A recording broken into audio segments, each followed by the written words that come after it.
Vijayawada Machilipatnam highway మీద ఘోర road ప్రమాదం అయితే జరిగింది. ఈ ఘటనకి సంబంధించి టాటా సఫారీ వాహనం బోల్తా కొట్టడంతో దానిలో ప్రయాణిస్తున్నటువంటి నలుగురు యువకులు కూడా మృతి చెందిన పరిస్థితి చూడొచ్చు. ప్రమాద తీవ్రతని మనం ఒకసారి పరిశీలించవచ్చు. మొత్తం వాహనం మొత్తం కూడా నుజ్జు అయిన పరిస్థితి కూడా ఉంది. విజయవాడ నుంచి కూడా మచిలీపట్నం వైపు వెళ్తుండగా ఉయ్యూరు దాటిన తర్వాత గండికుంట దగ్గర అయితే ఈ రోడ్డు ప్రమాదం ఇవాళ తెల్లవారుజామున 1:30 గంటల సమయంలో జరిగినట్టుగా కూడా అధికారులు గుర్తించారు. ఈ ప్రమాదంలో విజయవాడ నగరానికి చెందినటువంటి ప్రిన్స్ బాబు, అదేవిధంగా చాట్రగడ్డ రాకేష్ బాబు, అదేవిధంగా కుందేరుకు చెందిన చింతయ్య, అదేవిధంగా కుందేరుకు చెందిన బాపనయ్య, వీళ్ళ నలుగురు కూడా మృతి చెందిన పరిస్థితి కూడా ఉంది. ప్రమాద తీవ్రతకి మొత్తం కారు కూడా పూర్తిగా నుజ్జు అయిన పరిస్థితి. ఎయిర్ బ్యాగ్స్ కూడా ఓపెన్ అయిన పరిస్థితి, కానీ ఎవరి ప్రాణాలు కూడా దక్కని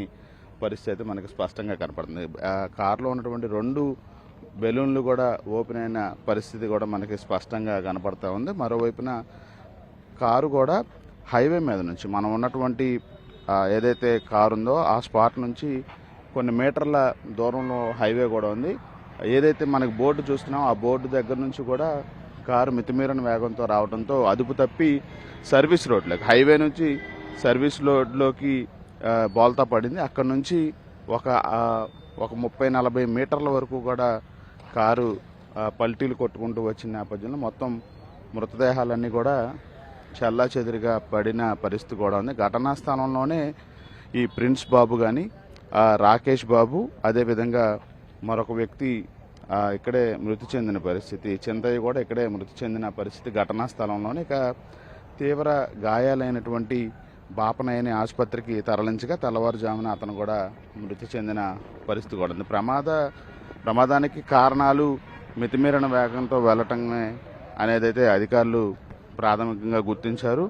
కారు పరిస్థితిని ఒకసారి మనం పరిశీలిస్తే కనుక పూర్తిగా కూడా కారు నుజ్జు అయిన పరిస్థితి. అసలు ప్రమాదం జరిగిన సమయంలో ఎంత వేగంగా కారు వెళ్తుంది అనేది ఒకసారి మనం ఈ ప్రమాదానికి గురైన కారును ఒకసారి మనం పరిశీలిస్తే కనుక స్పష్టంగా చెప్పొచ్చు. నెంబర్ బోర్డు కూడా ఒకసారి మనం చూడొచ్చు. AP 37BX 0123 Tata safari storm వాహనం ఇది.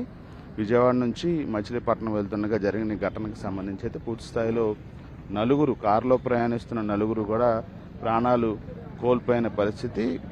ఈ విజయవాడ మచిలీపట్నం హైవే కొంత ప్రమాదకరంగా మారిన పరిస్థితి. తీవ్ర వేగంతో వెళ్తున్న పరిస్థితుల నేపథ్యంలో ఈ వాహనం కూడా మితిమీరిన వేగంతో వెళ్లటం వల్ల అదుపు తప్పి ప్రమాదానికి గురైనట్టుగా అయితే అధికారులు భావిస్తూ ఉన్నారు. కారు టైరు కూడా కనిపించిన పరిస్థితి, ఎందుకంటే సుమారు ఒక 30-50 మీటర్ల వరకు కూడా కారు పల్టీలు కొట్టిన నేపథ్యంలోనే కారులో ప్రయాణిస్తున్న వాళ్ళందరూ కూడా ఇక్కడికక్కడే మృతి చెందిన నేపథ్యంలో ఒక విషాద ఘటన అయితే వాళ్ళ ఉయ్యూరు దగ్గర అయితే చోటు చేసుకుంది. నలుగురి మృతదేహాలని కూడా ప్రభుత్వ జనరల్ ఆసుపత్రికి తరలించారు. పోస్ట్ మార్టం అనంతరం ఆ మృతదేహాన్ని కుటుంబ సభ్యులకి అప్పగిస్తున్నట్టుగా అయితే మనకి పోలీసులు చెప్తా ఉన్నారు.